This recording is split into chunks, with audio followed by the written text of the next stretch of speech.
गुरुर्ब्रह्मा गुरुर्विष्णुः गुरुर्देवो महेश्वरः गुरुः साक्षात् परब्रह्म तस्मै श्री गुरवे नमः। प्रिय साथियों, मैं डॉक्टर सुरेंद्रनाथ तिवारी श्री कृष्ण योग यूट्यूब चैनल में आप सभी का हार्दिक स्वागत करता हूं। आज हम महालय के श्राद्ध के विषय में, तर्पण के विषय में बात करेंगे। बहुत से साथियों का प्रश्न होता है कि हमने गया श्राद्ध कर लिया है, हमें तर्पण करना चाहिए कि नहीं करना चाहिए, श्राद्ध करना चाहिए कि नहीं करना चाहिए। विभिन्न प्रकार के प्रश्न लोगों के आते रहते हैं। तो कुछ प्रश्नों का समाधान करने हेतु आज मन में यह बात आई है कि इसका समाधान होना ही चाहिए। कल मैंने एक वीडियो बनाई थी जो मैंने भेजा है इस संबंध में। श्राद्ध कब कब कैसे, कौन सा श्राद्ध है, कैसे करना चाहिए। तर्पण के विषय में आज विशेष रूप से हम बात करना चाहेंगे।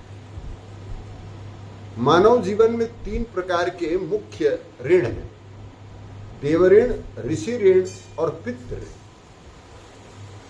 देवताओं की कृपा से हम देवताओं का यजन करते हैं, पूजन करते हैं और उनकी कृपा से बहुत सारा धन धान्य हम प्राप्त करते हैं। इसलिए हमारा कर्तव्य बनता है हम देवताओं का पूजन करें, उनके लिए तर्पण करें। साथ ही ऋषियों के द्वारा हमको ज्ञान प्राप्त होता है। हमारे ऋषियों ने दिव्य ज्ञान का खजाना खोल रखा है अब हम लोगों के लिए।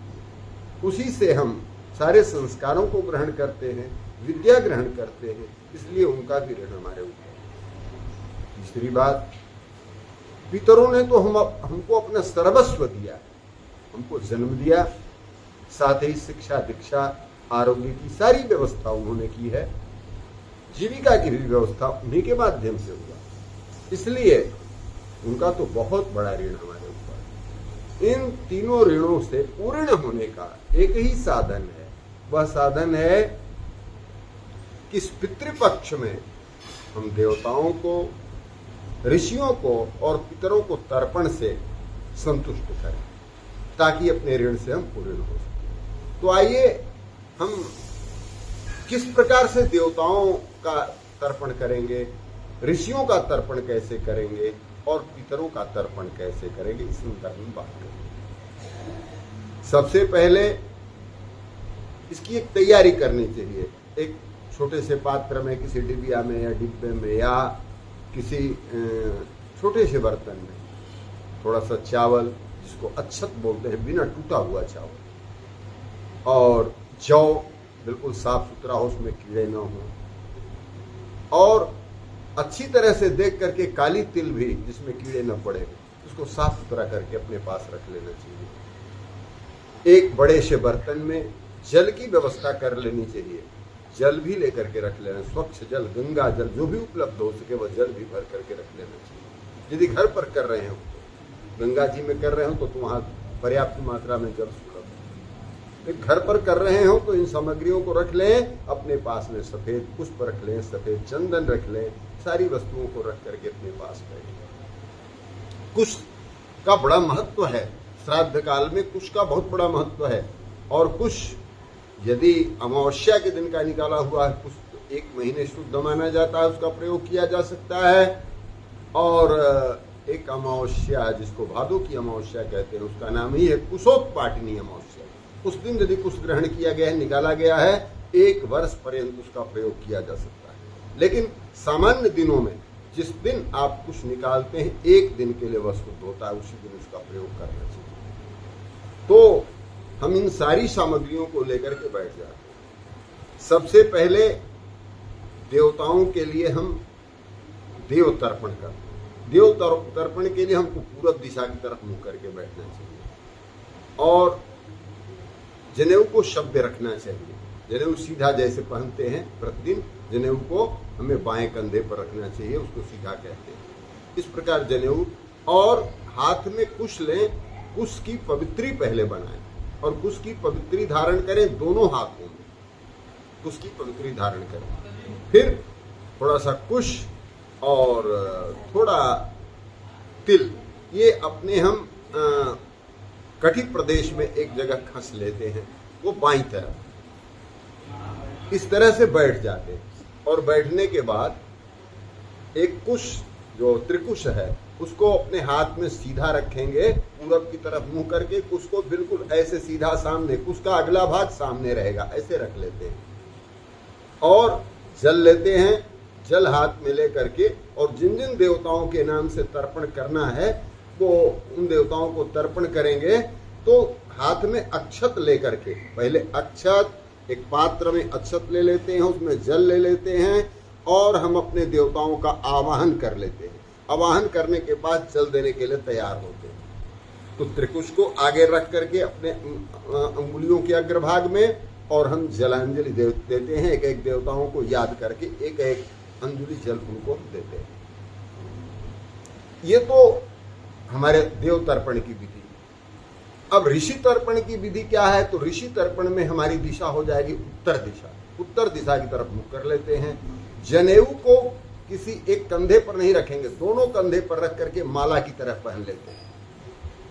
और जो हमारा कुश है, कुश को कनिष्ठिका अंगुली के बगल में सटा करके, ऐसे कनिष्ठिका अंगुली के बगल में सटा करके सीधा सम्मुख रख करके, और इसके बाद हम ऋषियों को तर्पण देंगे जौ के साथ।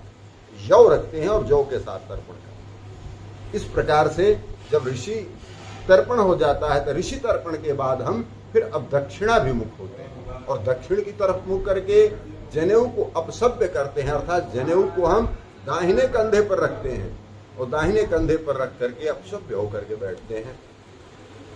जो लोग जनेऊ नहीं धारण करते हैं उनको एक साधारण सा गमछी, दुपट्टा, वो बिल्कुल माला की तरह उसका बना लेना चाहिए बांध करके, उसी का प्रयोग करना चाहिए। जब हमको सभ्य होना हो तो उसको बाएं कंधे पर रखें देवताओं के लिए, और ऋषियों के लिए हम गले में उसको धारण कर लें माला की तरह, और पितरों के लिए उसको अपसभ्य अर्थात उसको हम फिर दाहिने कंधे पर रख करके बाएं की तरफ कर लें। और इस तरह से पितरों का जो तर्पण है वो दक्षिणाभिमुखी होकर के, दक्षिण की तरफ मुंह करके, और साथ ही जो हमारा कुश है, कुश को अनामिका ये तर्जनी अंगुली और अंगूठा के मध्य रख करके, और वहीं से हमको जल देने का विधान है, तिल के साथ, काली तिल के साथ जल देने का विधान है। इस तरह से अब हमारे जो पूर्वज हैं उनमें प्रधानता दी गई है 3 पीढ़ी की। सबसे पहले हम पिता को जल अर्पित करते हैं। पिता को वसु स्वरूप कहा जाता है, संबोधन में उनको वसु स्वरूप मान करके, वसु देवता होते हैं, वसु स्वरूप मान करके उनका तर्पण किया जाता है। और पितामह अर्थात दादाजी को रुद्र रूप समझ करके उनको तर्पण किया जाता है। और परदादाजी को प्रपितामह, पिता पितामह प्रपितामह, तो प्रपितामह को हम आदित्य स्वरूप समझ करके उनको जल अर्पित करते हैं, तर्पण करते हैं। तो ये तर्पण का तरीका। फिर शुरू करते हैं माता को, और उसके बाद पितामही अर्थात दादी को, प्रपितामही परदादी को। 3-3 अंजुलि जल हम देते हैं, पिता को, दादा को, परदादा को, माता को, दादी को और परदादी को 3-3 अंजलि जल। उसी तरह से दूसरे पक्ष को, दूसरे पक्ष में कौन कौन है? तो दूसरे पक्ष में हमारे नाना जी हैं, पर नाना जी हैं, वृद्ध पर नाना जी हैं, मातामह, प्रमातामह, वृद्ध प्रमाता।